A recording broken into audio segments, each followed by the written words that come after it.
Shalom, salam sehat, salam sejahtera bagi kita sekalian. Marilah kita bersatu di dalam doa. Terima kasih Bapa, Kau memberikan banyak sekali berkat dalam kehidupan kami, termasuk pada pagi hari ini Kau berikan nafas kehidupan bagi kami. Kami hendak mendengarkan firman-Mu, berfirmanlah Engkau, kami telah siap mendengarkan. Amin. Saudara-saudari yang dikasihi Yesus Kristus, firman Tuhan menyapa kita pada saat ini tertulis dalam kitab Yakobus pasal yang pertama ayat ke-27. Demikian bunyinya. Ibadah yang murni dan yang tak bercacat di hadapan Allah Bapa kita ialah mengunjungi yatim piatu dan janda-janda dalam kesusahan mereka dan menjaga supaya dirinya sendiri tidak dicemarkan oleh dunia. Demikian firman Tuhan.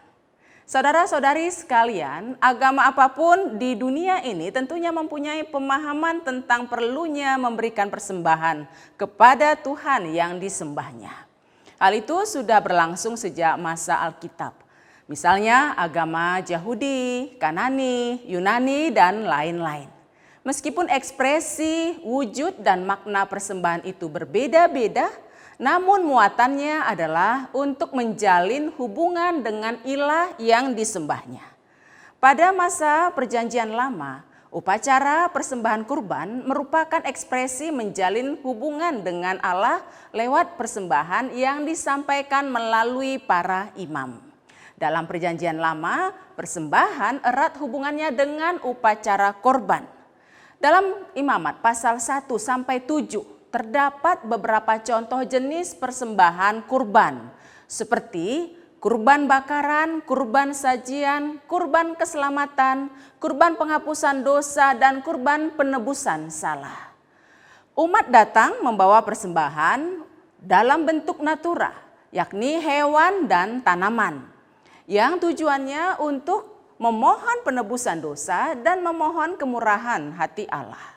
Selanjutnya dalam Perjanjian Baru, ketika gereja terbentuk pada abad pertama, persembahan mempunyai arti yang lebih luas. Persembahan di gereja abad pertama berkaitan dengan perjamuan. Saat itu belum ada pemisahan antara perjamuan kudus dengan perjamuan kasih.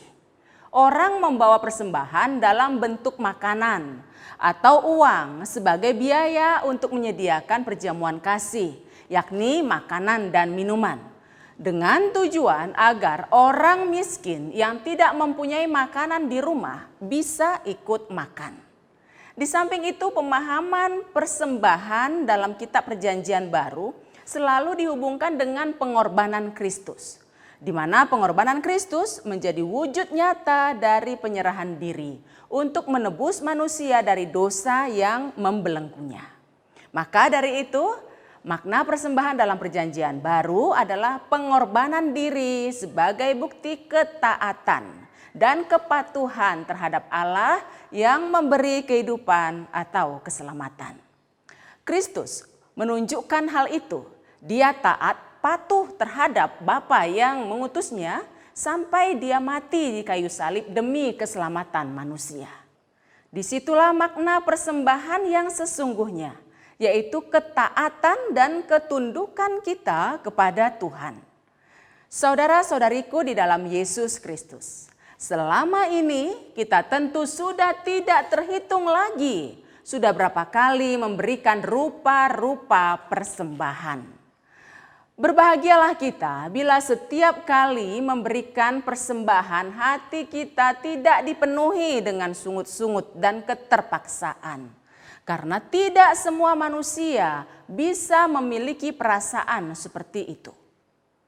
Namun bila di suatu saat kita merasa sedang dalam pergumulan, misalnya seperti saat ini, kita masih diselubungi pandemi COVID, belum lagi banjir yang menimbulkan kerugian dan kesusahan, ditambah lagi penyakit menahun yang belum juga kunjung sembuh.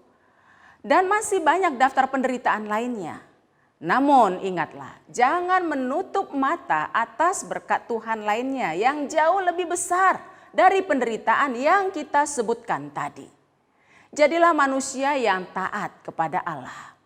Berikanlah rasa syukur kepada Tuhan dan bentuk persembahan perbuatan yang berkenan di mata Tuhan.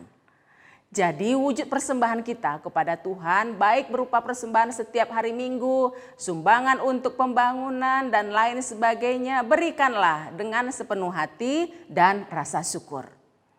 Namun jangan lupa peduli kepada sesama, ulurkan bantuan kepada orang yang membutuhkan. Sebab Yesus Kristus sendiri berkata dalam Matius 25 ayat 40. Sesungguhnya segala sesuatu yang kamu lakukan untuk salah satu dari saudaraku yang paling hina ini, kamu telah melakukannya untuk aku. Selanjutnya, jangan lupa untuk peduli terhadap diri sendiri. Jaga sikap dan perilaku diri agar tidak menjadi batu sandungan kepada orang lain.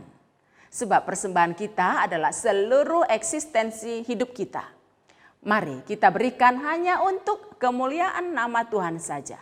Tuhan telah terlebih dahulu berbuat banyak sukacita dalam hidup kita.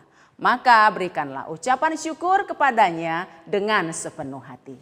Amin, mari kita berdoa. Terima kasih Tuhan atas anugerah yang Kau berikan kepada kami luar biasa. Pemeliharaan yang Kau berikan hari lepas hari. Meskipun ada masalah-masalah yang Kau izinkan terjadi dalam kehidupan kami. Namun jauh lebih besar anugerah yang Kau berikan dalam kehidupan kami pribadi lepas pribadi.